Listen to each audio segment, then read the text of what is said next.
بسم اللہ الرحمن الرحیم۔ خلفائے راشدین، پیارے نبی صلی اللہ علیہ وسلم کے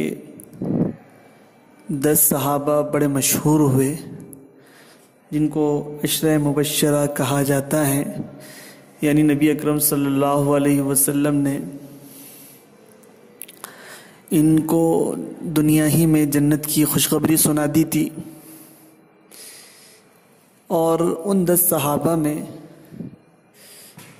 4 صحابہ بہت مشہور ہوئے اور آپ صلی اللہ علیہ وسلم کے بعد وہ آپ کے جانشین بھی ہوئے، اور مسلمانوں نے بالاتفاق ان کو اپنا خلیفہ بھی تسلیم کیا۔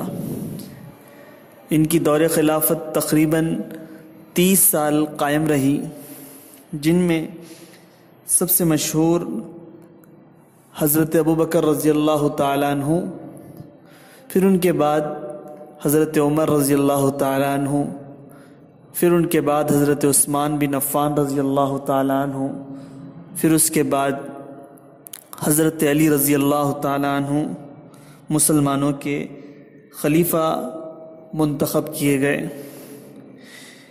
ان چاروں خلفاء نے اسلامی سلطنت کا انتظام سنبھالا، اور ایسا انتظام بحسن خوبی انجام دیا کہ آج سینکڑوں برس گزر گئے، مگر ان لوگوں نے جس طرح سے دنیا کا نظام چلایا تھا، آج امت اور دنیا اس انتظام کے لیے اور ایسی حکومت کے لیے ترستی ہیں۔ ان لوگوں نے اللہ تعالیٰ کی مخلوق کو امن، چین، سکون، آرام سے زندگی گزارنے کے طریقے بتلائے، اور لوگوں کو نبی اکرم صلی اللہ علیہ وسلم کی حیات مبارکہ کی زندگی کے مطابق اپنے انتظام کو چلایا۔ سب سے پہلے خلیفہ حضرت ابوبکر رضی اللہ تعالیٰ عنہ مسلمانوں کے منتخب ہوئے۔ حضرت ابوبکر رضی اللہ تعالیٰ عنہ کا اصل نام عبداللہ تھا، ابوبکر ان کی کنیت تھی۔ پیارے نبی صلی اللہ علیہ وسلم نے ان کو صدیق کا لقب دیا تھا، کیونکہ جہاں پر بھی نبی اکرم صلی اللہ علیہ وسلم کی بات کو سچ ماننے کا موقع آتا، حضرت ابوبکر رضی اللہ تعالیٰ عنہ پہلے ہی دن سے آپ صلی اللہ علیہ وسلم کو صادق اور امین سمجھتے تھے، اس لیے آپ کو صدیق کا لقب ملا تھا۔ عام طور پر ان کی کنیت اور لقب ہی سے لوگ انہیں جانتے ہیں، ابو بکر صدیق رضی اللہ تعالیٰ عنہ، عموماً یہ نام مشہور ہے۔ حضرت ابوبکر کی لاڈلی بیٹی حضرت عائشہ رضی اللہ تعالیٰ عنہ پیارے نبی صلی اللہ علیہ وسلم کی چہیتی بیویوں میں سے ایک بیوی تھی۔ حضرت ابوبکر رضی اللہ تعالیٰ عنہ سے بھی پیارے رسول صلی اللہ علیہ وسلم کو بہت محبت تھی۔ حضرت ابوبکر رضی اللہ تعالیٰ عنہ بہت نیک اور بڑی خوبیوں کے مالک تھے۔ کون سی برائی تھی جو مکہ میں نہیں پائی جاتی تھی؟ لوگ شراب پیتے، جوا کھیلتے، بے شرمی کے کام کرتے، بے حیائی کے کام کرتے، اپنی بیٹیوں کو زندہ دفن کر دیتے، اور کسی معاملے پر جھگڑے چلتی تو نسلم بعد نسلین یہ جھگڑے چلتی ہی رہتی، کئی نسلیں اس میں ختم ہو جاتی۔ حضرت ابوبکر صدیق کبھی کسی برائی کے قریب نہیں گئے، اور بچپن ہی سے بڑے نیک تھے، نرم مزاج، سچے تھے، غریبوں بیواؤں کا خیال رکھتے تھے، بے کسوں کی مدد کرتے تھے، اور ہر ایک کے کام آتے تھے۔ پیارے رسول صلی اللہ علیہ وسلم سے بچپن ہی سے آپ کی گہری دوستی بھی تھی۔ اسلام سے پہلے نبی اکرم صلی اللہ علیہ وسلم کے ساتھ آپ رضی اللہ تعالیٰ عنہ نے تجارتی سفر بھی کیے، شام اور ممالک شام کے۔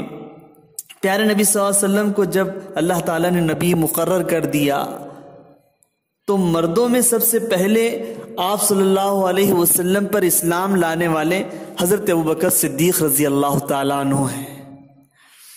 حضرت ابوبکر صدیق رضی اللہ تعالیٰ عنہ مکہ کے ایک اچھے گھرانے کے اور شریف گھرانے کے آدمی تھے۔ اللہ تعالیٰ نے انہیں سب کچھ دے رکھا تھا، بہت بڑا کاروبار ان کا تھا، مگر ایمان لانے کے بعد ان کا زیادہ وقت اسلام کی باتیں پھیلانے، اسلام کی تبلیغ کرنے اور اسلام کی اشاعت میں ہی گزرتا تھا۔ جہاں موقع پاتے اللہ تعالیٰ کا دین پہنچاتے، اللہ کی بات کرتے۔ اس کام میں آپ نے اپنی جان و مال کسی بھی چیز کی پرواہ نہیں کی۔ کافروں نے آپ حضرت ابوبکر رضی اللہ تعالیٰ عنہ کو طرح طرح سے دکھ دیا، تکلیفیں دی، مگر آپ خوشی خوشی سب کو سہ لیتے اور اللہ کا دین پہنچا کر رہے۔ پیارے نبی صلی اللہ علیہ وسلم سے بھی حضرت ابوبکر کو بہت محبت تھی، حضور صلی اللہ علیہ وسلم بھی آپ سے بہت محبت کرتے تھے۔ شروع زمانے میں ایک مرتبہ خانہ کعبہ میں کھڑے ہو کر اسلام پر تقریر فرما رہے تھے کہ کافروں نے آپ کو گھیر لیا اور اتنا مارا کہ حضرت ابوبکر رضی اللہ تعالیٰ عنہ بے ہوش ہو گئے۔ گھر کے لوگوں کو خبر ہوئی تو آ کر اٹھا کر لے گئے، دیر تک کہ بے ہوش رہے۔ ماں سر پر ہاتھ پھیرنے لگی اور کہا، جب ہوش آیا تو ماں نے کہا، بیٹے تم اتنی تکلیفیں اور تم کو اس طرح سے مارتے ہیں لوگ، تم کیوں اسلام کے لیے تکلیف برداشت کرتے ہیں؟ تو دیکھیے نبی سے جذبہ محبت کیا تھی، تو اتنی زخم کھانے کے بعد، بے ہوش ہو جانے کے بعد اور ہوش آنے کے بعد انہوں نے سب سے پہلے یہ کہا کہ نبی اکرم صلی اللہ علیہ وسلم کا کیا حال ہے۔ جب تک کہ ان کو اپنی آنکھوں سے میں دیکھ نہیں لوں گا، میں کچھ کھاؤں گا پیوں گا نہیں۔ یہ نبی صلی اللہ علیہ وسلم سے محبت تھی۔ حضرت ابوبکر کی کوششوں سے بہت سے لوگ اسلام میں داخل ہوئے، جن میں مشہور حضرت عثمان بن عفان، حضرت عبد الرحمن بن عوف، حضرت زبیر ابن عوام، حضرت ابو عبادہ، حضرت سعد ابن ابی وقاص رضی اللہ تعالی علیہم اجمعین۔ یہ وہ صحابہ ہیں جو عشرہ مبشرہ میں بھی شامل ہیں۔ مکہ میں جو غلام مسلمان ہوتا، یعنی جو غلام مسلمان ہوتا، ان پر ان کے آقا طرح طرح سے ظلم کرتے تھے۔ حضرت بلال کے بارے میں آتا ہے کہ ان کو بہت تکلیفیں دی جاتی تھی، اور پھر حضرت ابوبکر رضی اللہ تعالیٰ عنہ کو علم ہوتا کہ یہ مسلمان ہیں اور غلام ہیں، تو حضرت ابوبکر رضی اللہ تعالیٰ عنہ رقم دے کر خریدتے اور اس کو آزاد کرتے تھے۔ حضرت ابوبکر رضی اللہ تعالیٰ عنہ کی ان کوششوں کو دیکھ کر کافر لوگ بہت زیادہ حضرت ابوبکر کو ستانے بھی لگے۔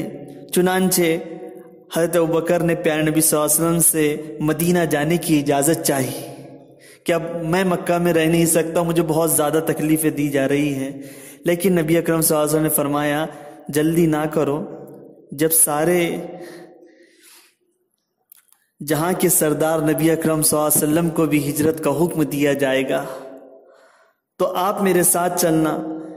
اسی طرح سے اللہ نے آپ صلی اللہ علیہ وسلم کو ہجرت کا حکم دیا، اور پیارے نبی صلی اللہ علیہ وسلم کی معیت میں اور پیارے نبی صلی اللہ علیہ وسلم کے ساتھ حضرت ابوبکر رضی اللہ تعالیٰ عنہ غار ثور میں، پھر دیگر بستیوں میں، قباء کے مقام پر، پھر طرح طرح سے مقامات طے کرتے ہوئے نبی اکرم صلی اللہ علیہ وسلم کے ساتھ مدینۃ المنورہ، مدینۃ النبی، نبی اکرم صلی اللہ علیہ وسلم جہاں آج مدفون ہیں، اس شہر میں نبی صلی اللہ علیہ وسلم کے ساتھ داخل ہوئے۔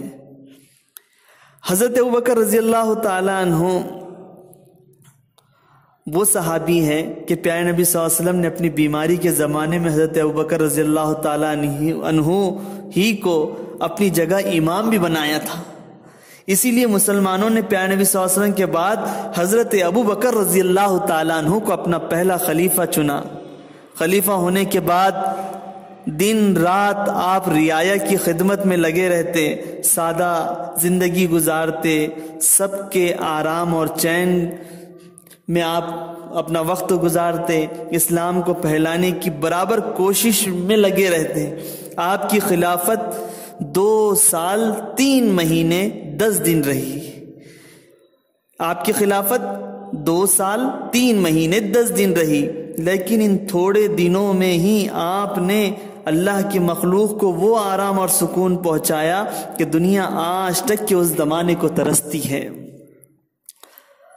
حضرت ابوبکر رضی اللہ تعالیٰ عنہ خلیفہ ہونے سے پہلے تاجر بھی تھے، لیکن جب خلافت کی ذمہ داریاں آپ پر آ گئی تو بعض بڑے بڑے صحابہ نے بیت المال سے آپ کے لیے وظیفہ مقرر فرمایا، اور آپ وظیفے کی تھوڑی سی رقم میں اپنا گزر بسر کر لیتے تھے۔ نہایت سادہ رہتے، سادہ کھاتے، سادہ پہنتے، رات دن اللہ کی عبادت میں مصروف رہتے، اکثر روزے سے رہتے تھے۔ قرآن شریف پڑھنے کا تو آپ کو بہت شوق تھا۔ مکہ میں بھی آپ رضی اللہ تعالیٰ عنہ کا قرآن سن سن کر بہت سے لوگ مسلمان ہوئے۔ نماز میں قرآن شریف پڑھتے پڑھتے رونے لگتے، اور یہاں اتنا روتے کہ آپ کی ہچکیاں بند ہو جاتی۔ 21 جمادی الاخری 13 ہجری حضرت ابوبکر رضی اللہ تعالیٰ عنہ کی انتقال کی تاریخ ہے۔ انتقال کے وقت آپ کی عمر بھی نبی اکرم صلی اللہ علیہ وسلم کی عمر کے مطابق 63 سال رہی۔ حضرت عائشہ رضی اللہ تعالیٰ عنہ کا حجرہ، جو کمرے میں نبی اکرم صلی اللہ علیہ وسلم مدفون ہیں، انہی کے پہلو میں حضرت ابوبکر رضی اللہ تعالیٰ عنہ کو بھی مدفون کر دیا گیا، دفن کر دیا گیا۔ اللہ بھی ان کے پیچھے ہم کو چلائے اور اللہ انہیں جنت نصیب فرمائے۔ اللہ تعالیٰ ان کے بتائے ہوئے طریق پہ ہمیں زندگی گزارنے کی توفیق عطا فرمائے۔ السلام علیکم ورحمۃ اللہ وبرکاتہ۔